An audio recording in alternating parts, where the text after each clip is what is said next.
to know that what's inside of you is like grandmama's dreams. So don't give up. Your time is coming.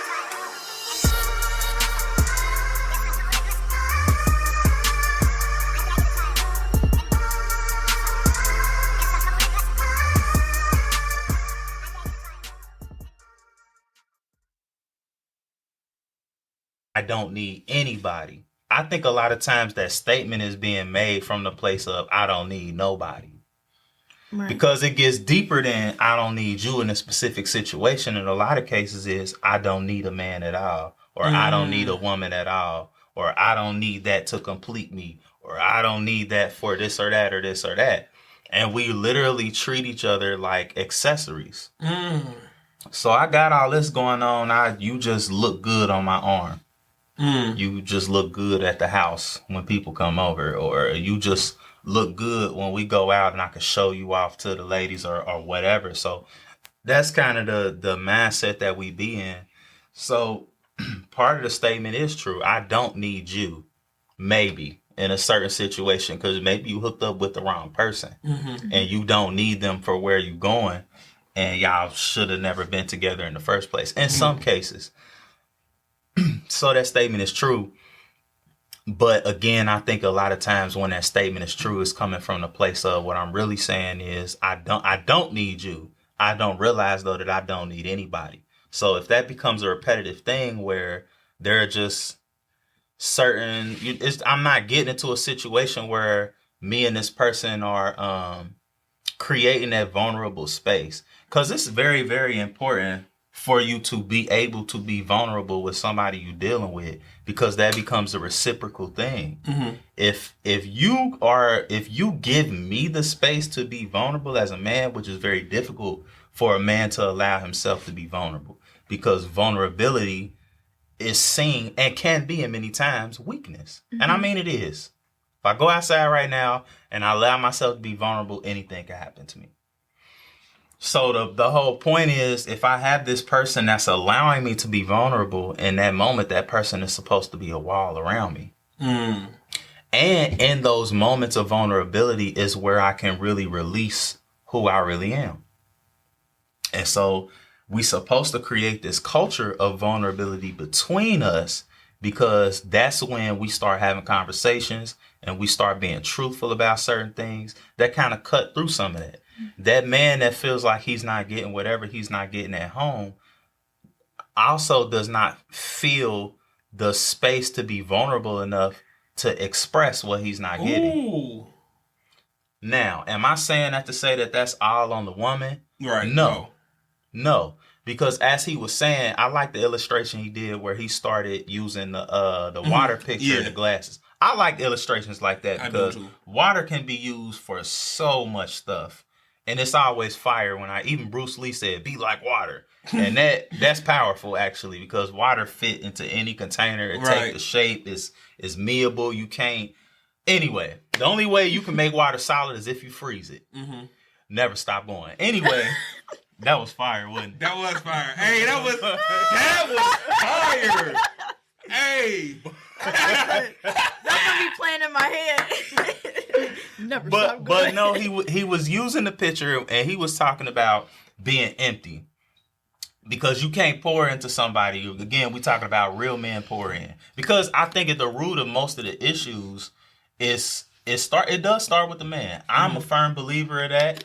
And it can be for whatever many reasons, especially with our people and our culture. We got all this stuff deep rooted in where we are today. Families, the image of the black family being separated, and you can go all down through history, back to slavery and before that, where you can kind of see this thing unraveling over centuries, right? So I was talking about being vulnerable. I brought up the picture thing. And so he was saying it's hard to pour into somebody when you empty. And so he went from the glass where he wanted to take a drink, but the glass was empty. So then he went to the pitcher and realized that the pitcher was empty.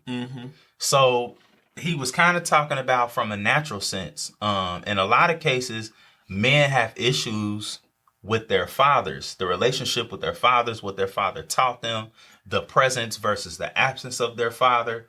And that's a really important source for us to draw wisdom, understanding, learning how to deal with a woman. You know, our fathers being there and then being able to see the relationship between our parents. It's like that's so important and that's so critical. And you have so many people that are missing some piece of that, whether they didn't see their parents together or their father wasn't around. And so no, you do not just become a man and know I'm supposed to talk to a woman in this way. Or I'm supposed to find a place where I can allow myself to be vulnerable and be open about how I'm feeling here. Or you don't just turn a certain age and know how to do that. Right. And so it's not all on the woman. But then as a woman, if you're not taught those certain things on dealing with a man and understanding a man, it couples with that. So I came into this not even knowing how to express myself or talk. You came into this expecting me to be able to do that. Right. And not knowing how to create a space for me to do it if I don't already know how to do it. And so it's just an endless cycle of it not happening. Right. So then if I feel like there's something that I'm not getting, I'm not telling you, maybe because I don't know how to, I feel like I can't. And so if I don't know the place where I can go to draw from, to get wisdom, to get understanding, to battle those weak moments, then I'm going to succumb to whatever that is. And I'm going to go where I can go, wherever I have to go to get that. And it don't always have to be flat out cheating, sex and all that. It could be conversation. You know, you might send a few messages or even be on Messenger just having conversation. It don't get too crazy. I'm not saying nothing disrespectful or wild. It's just conversation. I might go to work and whatever. You know what I mean? Because I'm not getting that from you. Wow. And maybe I don't realize it's a need that I have that I'm not getting from you. Or a need that you're not expressing to me, and I'm not able to fix that or feel that need for you, but I still need to be able to feel that need. Stay out my life. Stay out my life. All right, you right there. You right there. Like all in my business. We deal with symptoms all the time, and we never deal with roots. We cut trees down, but we leave stumps. All the time, all through life. We cut the tree down, knock off all the branches, it looks good. Yay, he removed the tree. But that stump you left, in a few weeks, in a few months, it's going to look crazy with vines and all this stuff that's still growing because the roots are still there. We take medicine when we get sick, and it don't make the sickness go away quick because all you're doing is dealing with symptoms. We have years and years and years of dealing with symptoms. We don't talk about root causes. Most of us don't even know what the root cause is. You get a familiar runny nose, sneeze, headache. You don't know what the cause is. You just know take some NyQuil, take some Dayquil, deal with them symptoms. And really, it might have felt like it helped, but really it didn't. The sickness just ran its course. And that's why you started feeling better. You never know what the cause of that was or what you could have done to prevent it. Yeah. Right. And deal directly with the root of the problem. Right. That's good. That's good. Sip Man. my simply. Man. You was in your bag with that one. Man. But it gets deep. It gets really, really deep. And so we come to relationships and one of us might be empty. Both of us might be empty. Both of us might be half full. And if you're not filled coming into a relationship, you're looking to have whatever void there is, have it filled. And if your partner is not 100% full, then you're not going to get that void filled. Or you're going to get it filled and it's going to leave them empty. We both come with two half full cups. If you pour your half into mine, I'm full, you empty.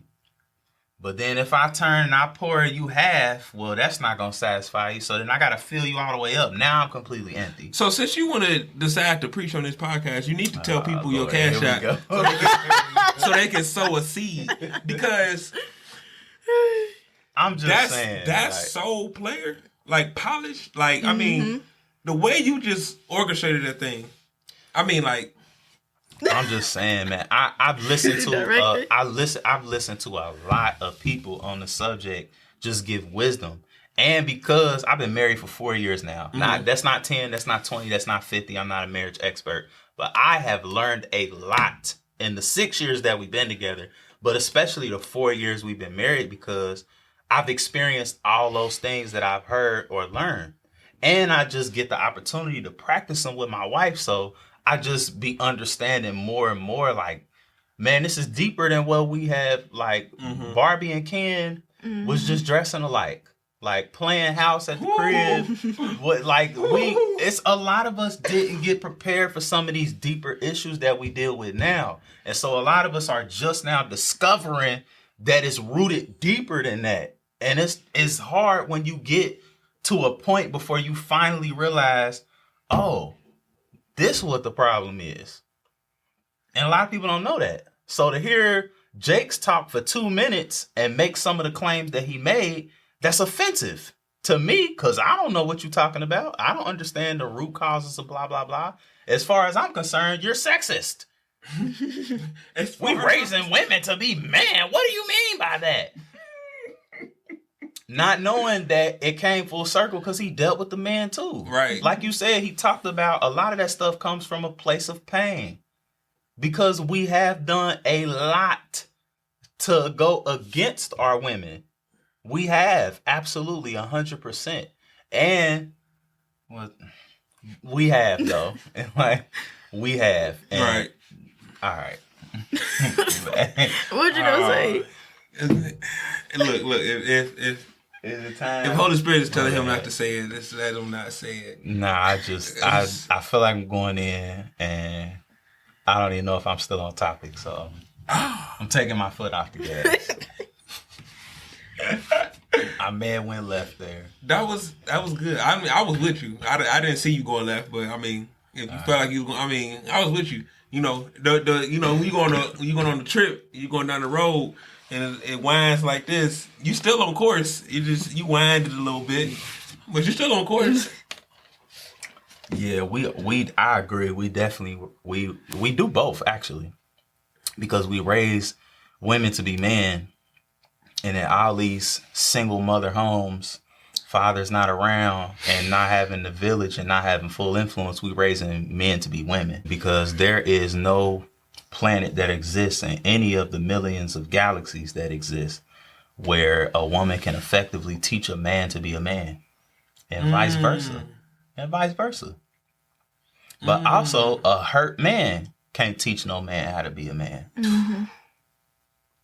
You know what I'm saying? A bruised and abused woman makes it very difficult for her to teach her daughter how to be a woman fully and completely. And she has not healed so from now the wounds of life. Your mama pouring into you, but she pouring pain into you. Yeah. It ain't nothing positive. It's some murky stuff in that water. Right, yeah. She pouring that flint in you. Yeah. No, you did not. Why you do that? It was so, I tried. I'm like, don't, leave it. I was like, Flint, though, that's crazy. But yeah, it's some murky stuff in that water. It's some debris. It's some floaties in that water. Some lead in that water. You filled me, but now I got to go through a purification process. Right. This water got to be cleansed and filtered. Your picture need a Brita. For real though, like we do both, and and society continues to change. So this is already years in the making to get to this point. And so now, here we go, I'm way deeper.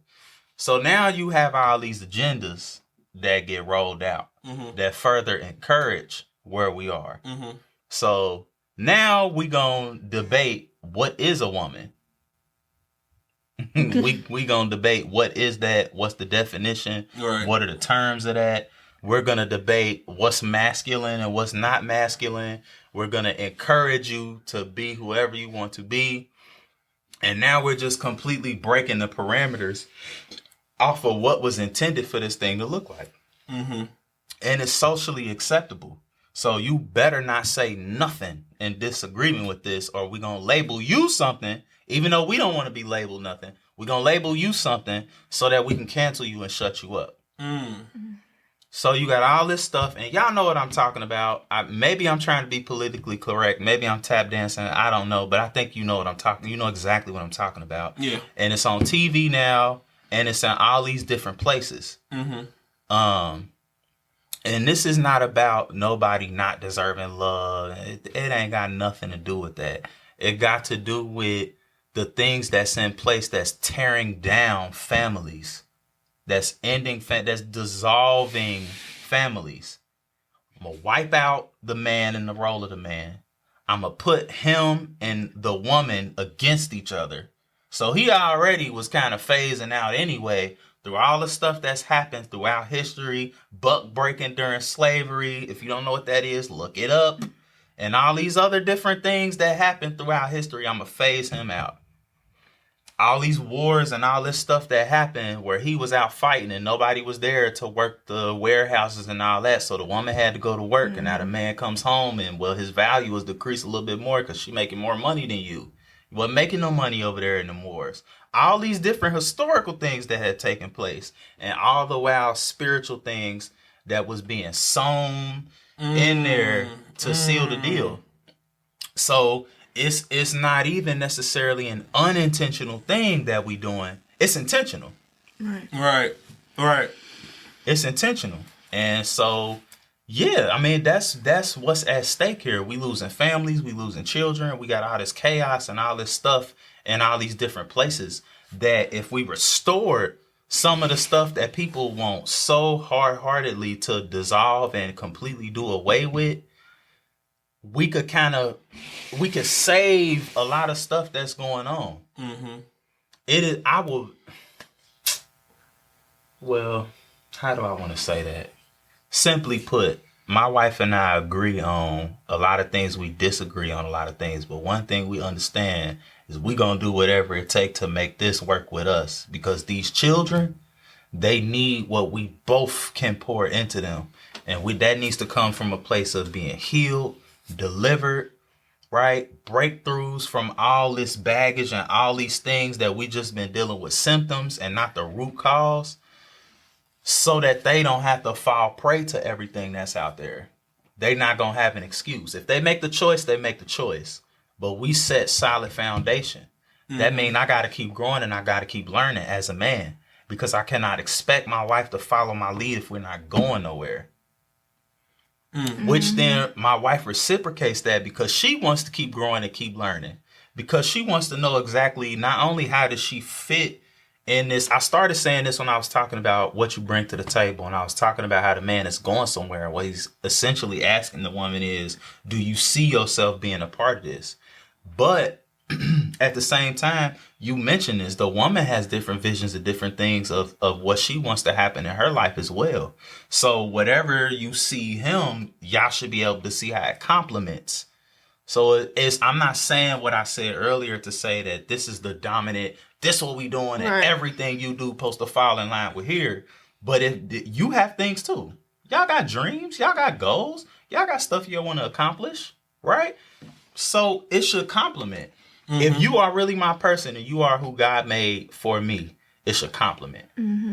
What you want to do, what I want to do. And it falls under the umbrella. But yeah, that's what I 100% agree with what he's saying. And when you look at our society and you look at things that's going on, it's just a lot of stuff that supports that and makes it go even further. It's a lot of stuff he didn't cover in that 2 minutes. Yeah. Cause that was dope.